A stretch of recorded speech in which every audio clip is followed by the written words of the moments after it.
বন্ধুরা সবাই কেমন আছো? তোমাদের জন্য একটা পিওর ভেজ মিক্স সবজি নিয়ে আসলাম। দেখো, ফার্স্ট তেলটাকে গরম করে তেলের মধ্যে শুকনো লঙ্কা দিয়ে দিচ্ছি। আর এখানে আমি সবজি কেটে অলরেডি, এখানে অনেক ধরনের সবজি আছে, তোমরা জানোই মিক্স সবজিতে কী কী লাগে, যত সবজি ততই টেস্টি হবে। অলরেডি আমি সয়াবিনকে গরম জলে বয়েল করে রেখেছি, তো আমি এখানে সয়াবিনও মিক্সড করব, এটা তোমাদের ইচ্ছা মিক্সড করতেও পারো। এখানে লঙ্কার গুঁড়ো, হলুদের গুঁড়ো, পাঁচফোড়ন আর তেজপাতা, আর আমি আদাটাকে কুচিয়ে রেখেছিলাম। এখন তেল গরম হচ্ছে, তেল গরম হওয়ার পরে আমি এখানে তেলের মধ্যে দিলাম তেজপাতা, শুকনো লঙ্কা আগেই দিয়ে দিয়েছি, তো পাঁচফোড়ন এগুলো দেওয়া কমপ্লিট। এখন এখানে সবজিটাকে আমি দেব কড়াইয়ের মধ্যে দিয়ে। এখন তো মশলা যেগুলো ছিল তোমাদেরকে দেখিয়েছি, ওই মশলাটাই আমি এখানে দিয়েছি সব। দেওয়ার পরে এখানে দেখো কালারটা এরকম হয়েছে, জানি না তোমাদের দেখে কীরকম লাগছে কালারটা।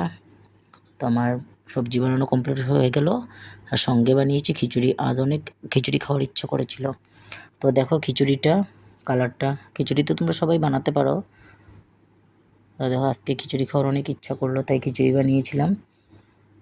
খিচুড়ির ভিডিওটা করা হয়নি। দেখো, ভালো লাগলে লাইক কমেন্ট শেয়ার করবে, সাবস্ক্রাইব করতে বলবে না। নমস্কার।